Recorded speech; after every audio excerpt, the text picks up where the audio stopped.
Salut à tous, on se retrouve aujourd'hui pour parler du FC Barcelone en ce mercredi 29 juin et on commence directement avec un match annulé. Donc l'AS Roma annule sa participation au trophée Gamper pour des raisons de calendrier. Donc le Barça étudie s'ils poursuivront en justice l'AS Roma pour rupture unilatérale.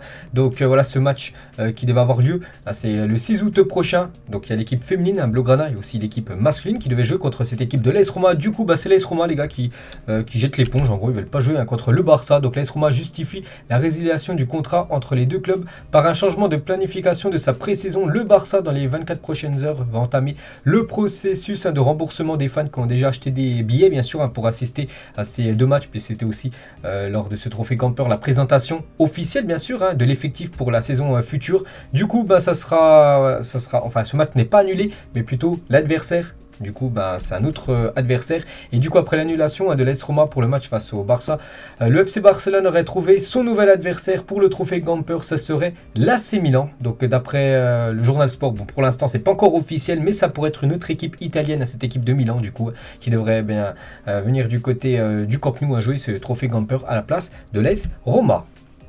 Du coup, un petit coup d'œil au programme de la pré-saison, bien sûr, concernant les matchs amicaux. Donc là, actuellement, on est le 29 juin. Donc bientôt début juillet, puis le 13 juillet, n'oubliez pas que le Barça jouera un match contre Olot. Et n'oubliez pas aussi que le Barça reprendra l'entraînement là dans quelques jours. Donc voilà, c'est imminent. Voilà cette future saison qui va commencer là dans les prochains jours. Donc voilà, Barça AS Roma n'est pas encore changé, on va dire, voilà, ce 6 août. Bien sûr, ça sera certainement Barça AC Milan.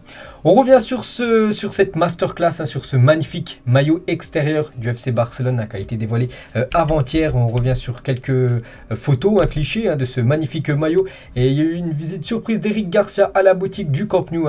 Il a ainsi pu découvrir le nouveau maillot extérieur pour cette saison future. Il a fait une déclaration, Eric Garcia, le défenseur Blaugrana. Donc le nouveau maillot extérieur est vraiment beau, avec une couleur différente par rapport aux autres années. C'est un hommage aux Jeux Olympiques de 92 qui avait lieu à Barcelone. Un événement spécial pour Barcelone. Nous n'avons pas atteint les objectifs la saison passée, mais ça sera différent en 2022-2023. Donc voilà ce qu'a dit tout simplement Eric Garcia déjà par rapport à ce maillot qu'il trouve sublime. Mais moi je le trouve vraiment magnifique, ce futur maillot extérieur du Barça. Il parle aussi de cette saison future qui sera bien meilleure que la saison là qui vient de s'écouler. De toute façon, elle ne peut être que meilleure, parce que cette saison, ça a été une saison blanche, c'est-à-dire aucun titre ou trophée pour l'équipe Blaugrana. Les autres photos du maillot aussi pour le foot féminin, bien sûr, où cette équipe du FC Barcelone a été impressionnante. Elles ont remporté toutes leurs rencontres en Liga. Elles ont atteint comme la finale de la Champions League. Bon, elles ont perdu contre l'équipe de Lyon, mais bon, c'est une magnifique saison pour elles. Donc quelques photos, bien sûr. On peut voir aussi le défenseur uruguayen Araujo Paredor, bien sûr, vêtu de ce nouveau maillot extérieur de cette équipe Blaugrana. On peut voir aussi le jeune Pedri. On peut voir Aubameyang ou même Piqué et Busquets. N'oubliez pas que le maillot est disponible actuellement sur la boutique officielle du club. Et prêt à briller, les gars, les lacets d'effet Gavi aussi a présenté ce nouveau maillot. Et on peut voir voilà, sur la photo bien sûr, il promouvoit, on peut dire, ce maillot. Et regardez, en gros, ces crampons, les gars, comme d'habitude, bon, c'est une paire de crampons Nike, rien de choquant, mais c'est là, c'est toujours des faits, même pour les photos publicitaires, là, ce sont des faits pour le jeune Gavi. Et un petit coup d'œil aussi pour le troisième maillot du Barça, donc il a fuité, je l'avais déjà montré il y a quelques temps, donc ça s'arrête ça. Pour l'instant, c'est pas encore officiel, ça va être officiel là, dans les prochaines semaines, mais il va ressembler à ça, ce futur troisième maillot Blaugrana, maillot tout blanc avec une croix rouge et bleue, voilà, qui fait le milieu du maillot avec le sponsor Spotify là aussi. Ça sera un sublime maillot. C'est vrai que les maillots du Barça cette année sont tout simplement magnifiques. On va parler actuellement de ce qui se passe actuellement, vu qu'il n'y a pas de match, il n'y a pas encore l'entraînement, donc je ne peux pas vous montrer encore des photos de l'entraînement, mais on va parler surtout du mercato. Bien sûr, c'est très important pour préparer cette future saison. Et on va parler de ce joueur qui fait les unes quand même des journaux catalans depuis pas mal de semaines. Donc c'est Lewandowski et offre finale pour Lewandowski de 40 millions plus bonus. On peut voir aussi Memphis à vendre pour 20 millions d'euros sur cette une de journal Sport. Donc voilà, Memphis Depay lui tout en bas à gauche, le petit encadré, ou 20 millions. Bien sûr, le Barça pourra accepter de vendre l'attaquant néerlandais. Et on revient sur Lewandowski, les gars. Donc voilà, ça serait l'offre définitive d'après le journal Sport du Barça envers pour recruter tout simplement Lewandowski en provenance du Bayern Munich. Donc 40 millions fixes plus bonus qui pourrait atteindre quasiment les 50 millions d'euros si on rajoute les bonus. Il est possible que l'offre soit envoyée dans les prochaines 24 heures. Voilà, l'équipe du Bayern pour essayer de s'attacher de nouveau le joueur Robert Lewandowski. On peut voir que Barcelone, c'est quand même sa troisième offre qu'ils vont faire à l'équipe du Bayern. Ils veulent absolument, bien sûr, Lewandowski. Ce qui coince actuellement, c'est toujours le club allemand qui ne veut pas lâcher son joueur. Et surtout que le club allemand est vraiment trop gourmand, hein, c'est pas possible. Hein. D'après toujours ce journal Sport, les gars, on peut voir que le Bayern en réclame 75 millions d'euros. Donc voilà, le Barça fait quand même d'énormes efforts. Hein. Ils avaient commencé à 32, ensuite là ça a été 35, puis là ils font une offre de 40 plus des bonus qui pourraient atteindre jusqu'à 50 millions. Et là maintenant le Bayern en réclame 75. Non, voilà, il y a un moment il faut dire stop. Hein. Voilà, s'ils veulent pas le lâcher, il faudra essayer de trouver un autre plan, on va dire un plan B, hein, pour cette attaque Blaugrana la saison prochaine. Mais 75 c'est pas possible. Hein. J'espère que le Barça n'ira pas aussi haut. Je pense 50 vraiment, avec le bonus compris. Hein. Ce serait le maximum. Déjà je pense que 50 c'est vraiment haut. Hein. Pour moi 40 max, voilà, avec les bonus compris. Hein, 40 ça aurait été le prix juste. Hein. N'oubliez pas qu'il a 34 ans, il est en fin de contrat l'année prochaine. Donc tu vas pas débourser 75 millions d'euros déjà sur un joueur de 34 ans qui est en fin de contrat dans un an. Donc non, voilà, l'opération sera pas facile bien sûr. Hein. Il faut absolument que le Bayern soit un petit peu moins gourmand parce qu'ils abusent un petit peu. Hein. Concernant Lewandowski. On va parler de ce joueur aussi qu'on annonce quand même du côté du club Blaugrana depuis pas mal de semaines, voire pas mal de mois. C'est Rafinha et ça sent pas bon pour Rafinha parce qu'actuellement, d'après Fabrizio Romano, hein, vous savez ce journaliste italien très bien renseigné transfert, donc il dit que le joueur aurait un accord avec Chelsea pour rejoindre cette équipe anglaise. Donc voilà, ce serait pas le Barça. Donc le montant du transfert avoisinerait les 73 millions d'euros. Donc une somme que le Barça ne peut pas offrir bien sûr à Leeds hein, pour Rafinha. Donc les Blues négocient désormais avec le joueur. On peut voir voilà l'article par exemple du Twitter 433, Twitter très bien aussi renseigné sur le foot, hein, qui disent voilà, que Rafinha très proche bien sûr hein, de rejoindre l'équipe de Chelsea. Donc les informations supplémentaires sur le dossier, donc l'offre d'Arsenal pour Rafinha a été refusée par Leeds concernant le Barça. Le Barça est également très intéressé par Rafinha, mais l'offre de Chelsea était impossible à égaler. Donc en gros voilà, c'est trop compliqué de s'aligner on va dire sur l'offre de Chelsea. Donc Chelsea a conclu l'accord. Donc pour l'instant il y a voilà, tout reste encore jouable parce que pour l'instant le joueur n'est pas officiellement joueur de Chelsea. Mais voilà, c'est très compliqué les gars maintenant de s'offrir Rafinha. Hein. C'est que Chelsea a fait une énorme offre pour le joueur de Leeds United.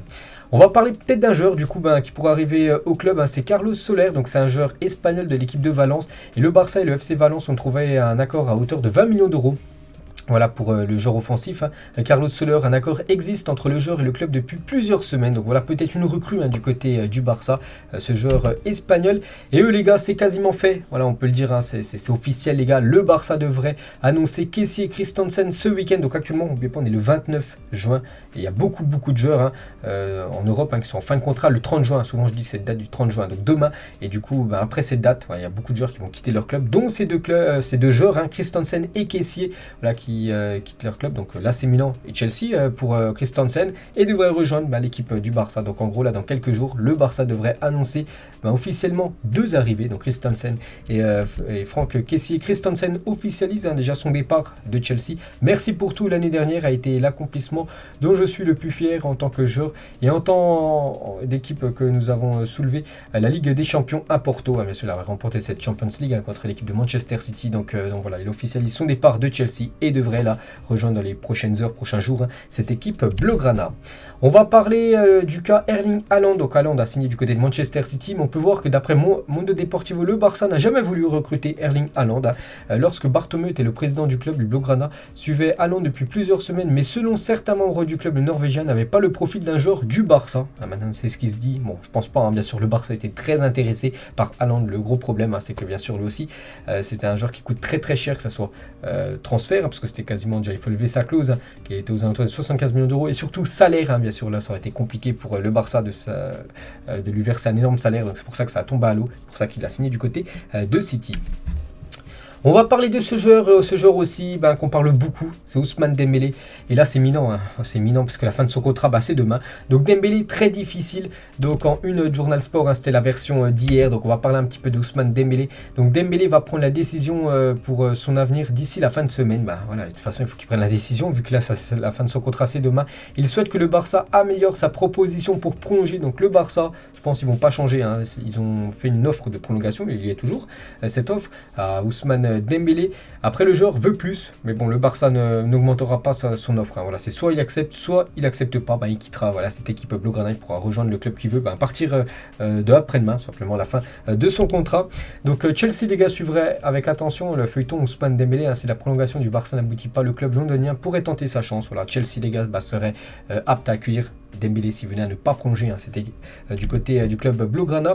Et Victor font. Il a dit à un joueur comme Dembélé ne devrait pas être au Barça car il n'est pas engagé. En gros, voilà, voilà vraiment s'il veut pas prolonger, qu'il quitte cette équipe du FC Barcelone. Voilà ce que dit Victor Font. Et Xavi, les gars, qui a été interviewé par un journaliste qui lui a demandé est-ce que Dembélé va prolonger. Donc Xavi a dit cela dépendra de lui. Donc maintenant il a toutes les cartes en main, Dembélé.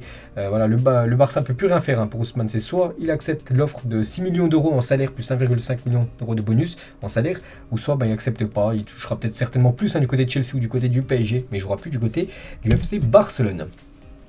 On va parler de ce joueur. Ce joueur aussi pourrait quitter l'équipe du Barça, c'est Frenkie de Jong. Et Manchester United est très très proche d'un accord à hauteur de 65 millions d'euros plus bonus. Un bonus pourrait monter jusqu'à 20 millions d'euros, ce qui ferait 85 millions d'euros quasiment avec le Barça pour Frenkie de Jong. Donc voilà, ça chauffe.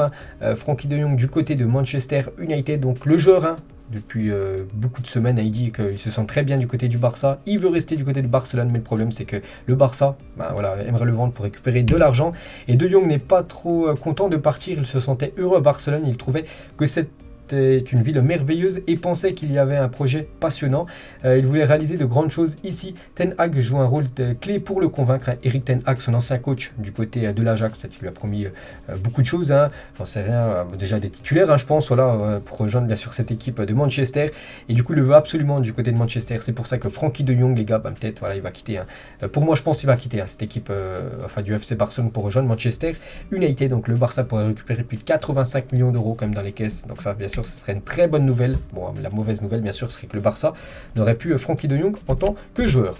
Un autre néerlandais, c'est Memphis Depay qu'on a parlé tout à l'heure. Le Barça sera très attentif aux offres pour Memphis Depay. J'ai dit, le Barça n'écoutera pas les offres en dessous de 20 millions d'euros. C'est 20 millions minimum pour Memphis Depay. N'oubliez pas, il est arrivé libre l'été dernier. Donc voilà, le Barça pourrait récupérer quand même de l'argent sur le joueur néerlandais s'il venait à quitter le club. Lui aussi, les gars, devrait quitter l'équipe du Barça. C'est Clément Lenglet, serait proche de Tottenham qui lui a fixé un ultimatum. Le club anglais, soucieux de boucler le deal rapidement, aurait par ailleurs lancé un ultimatum aux Français en lui demandant de trancher dans la semaine. Donc voilà, on est mercredi, donc avant dimanche, il va devoir prendre une décision. Soit il reste au Barça, mais il ne jouera pas. Soit il va du côté de Tottenham, peut-être qu'il touchera moins en salaire, j'en sais rien, mais voilà, il rejoindra cette équipe de PL, mais il doit prendre sa décision dans la semaine. Donc là aussi, c'est imminent concernant le futur de Clément Lenglet. On va parler d'un ancien joueur du FC Barcelone, c'est Keï Ruiz. Et on peut voir qu'il change de club. Il avait aussi joué du côté du PSG. Il va s'engager à la GOCR pour 3 ans. Donc une petite info concernant un ancien joueur, Blaugrana. On va parler cette fois-ci niveau transfert, mais niveau coach. Et c'est officiel, Barcelone annonce que Sergi Barjuan n'est plus l'entraîneur du Barça Athletic, donc l'équipe B, Blaugrana. Il continuera à travailler au sein du département football du club. Il restera toujours du côté du FC Barcelone, mais plus du côté en tant que coach de cette équipe B.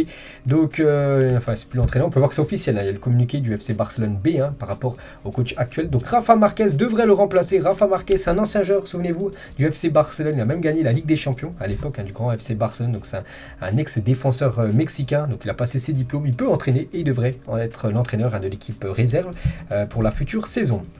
Et toujours avec cette équipe B, donc le Barça Athletic. Donc le Barça a renoncé à nommer Elvis Coca responsable du recrutement de l'équipe B après avoir retrouvé des tweets pro-Real. Donc en gros, là, c'est un supporter du Real, il cachait un petit peu l'équipe du Barça. Il y avait des tweets critiquant Messi, les décisions arbitrales en faveur du FC Barcelone, des moqueries envers Piqué après son divorce avec Shakira, et du coup ça devait être lui le futur responsable de recrutement de l'équipe B, et du coup le Barça a vu tous ces tweets qui clashaient en gros le club, donc du coup bien sûr ça sera pas lui le futur recruteur de l'équipe réserve. C'est pas Justin Kluivert, les gars, c'est Patrick Kluivert, parce que Justin Kluivert est aussi footballeur, mais c'est bien son père. Patrick Kluivert, il a dit Xavi est l'entraîneur parfait pour le Barça. C'est vrai que Xavi, les gars, il a fait quand même du bon taf depuis son arrivée, donc là il aura une saison complète en plus avec la pré-saison, donc là vraiment on va voir vraiment ce que ça va donner Xavi du côté du FC Barcelone. Et en tant que joueur, en tout cas ça a été excellent son parcours du côté du club Blaugrana. Juste on revient sur la saison 2008-2009, 54 matchs, 10 buts, 30 passes D. N'oubliez pas qu'il joue au milieu de terrain, c'est des stats exceptionnelles quand même pour un joueur en milieu. On va parler d'un grand copain de Xavi, c'est Javier Saviola, ancien joueur du FC Barcelone. Je me souviens de ce joueur, pourrait aussi faire son retour au club. On a Marquez qui pourrait peut-être faire son retour, donc lui aussi pourrait faire son retour. Donc l'Argentin prendrait un poste sur le banc de l'une des équipes de la Masia, donc ça soit les U11, U12, U13, j'en sais rien, mais bon, il pourrait prendre une équipe jeune. Donc il entretient une très bonne relation avec Xavi, c'est pour ça qu'il pourrait venir entraîner une équipe jeune du côté du club Blaugrana. Actuellement, les joueurs sont en vacances. Je dis l'entraînement, les gars, c'est semaine prochaine, le retour à l'entraînement. Et en dessous, Fati, on peut voir qu'il est très bien affûté. Voilà. Il fait des entraînements individuels sur son lieu de vacances, bien sûr, pour être apte pour cette prochaine saison. Arojo, la même chose. Actuellement, il est en vacances, mais voilà, il n'oublie pas aussi de s'entraîner individuellement pour préparer cette future saison. Lui, bon, c'est pas de l'entraînement, c'est un changement de couleur de cheveux. C'est pour Sergi Roberto qui a plongé, souvenez-vous, d'une saison supplémentaire du côté du club Blaugrana. Les vacances de Ferran Torres, un plaisir de papoter un moment avec toi. Vous êtes des cracks. On peut voir Ferran Torres qui a été pris hier en photo avec Léo Messi et Luis Suarez, deux anciens joueurs du FC Barcelone. Donc on peut voir voilà que par exemple là 3 anciens joueurs du Barça, donc Messi, Suarez et Fabregas aussi qui avaient joué du côté du Barça, sont actuellement du côté de Ibiza en Espagne, voilà pour passer leurs vacances. Donc voilà quelques photos. On peut voir que Messi a même rencontré Franck Ribéry, un joueur qu'il a souvent affronté lors des Barça Bayern lors de ses dernières saisons en Champions League. Messi avec Zlatan après un match contre Arsenal en 2010. Lors de ce match, les gars, Léo Messi avait marqué 4 buts lors de la rencontre. Et Zlatan était venu le féliciter par rapport à ce match. Zlatan avait été blessé, il avait demandé à Messi de faire le taf. Et Messi avait fait le taf. Un quadruplé dans cette rencontre. Messi était reparti avec le ballon du match. Un supporter du Barça, fan de Karim Benzema, voilà, ça existe. Donc il a acheté le maillot du Barça, le maillot que j'ai actuellement, avec le flocage Benzema numéro 9 dans le dos. On va parler de Koeman, l'ancien coach du côté du FC Barcelone. Il a fait quelques déclarations. Le vestiaire n'a jamais été contre moi. Le problème est venu quand le président du club a changé, quand ça a été le départ de Bartomeu pour Laporta. Il a également dit depuis je suis plus coach, j'ai consacré ma vie à voyager et à passer du temps avec ma famille. C'est une belle vie, beaucoup plus détendue par rapport à ce que je vivais en tant qu'entraîneur. Après mon départ de Barcelone, je suis beaucoup plus libéré. Maintenant, il a également dit j'opte toujours pour des joueurs plus jeunes car ils sont l'avenir. Il faut avoir de la chance pour trouver des joueurs comme Pedri, parce que voilà, Pedri a été recruté sous l'ère Koeman, donc voilà, il dit que bien sûr c'est un peu une réussite grâce à lui. Et toujours avec Koeman, il parle de Lewandowski, donc j'ai des doutes sur le fait de payer 50 ou 60 millions d'euros pour un joueur, donc Robert Lewandowski. En plus du salaire, il lui reste peut-être 2 ans à jouer. Moi je me poserai des questions tout simplement, s'il faut recruter ou non un Robert Lewandowski par rapport au montant qu'on parle là. On a parlé de 75 millions d'euros et pour Koeman bien sûr c'est beaucoup trop cher. Et on va parler voilà, de quelqu'un que Koeman n'aime pas trop, donc c'est Laporta. Donc Juan Laporta fête aujourd'hui ses 60 ans, le président du FC Barcelone.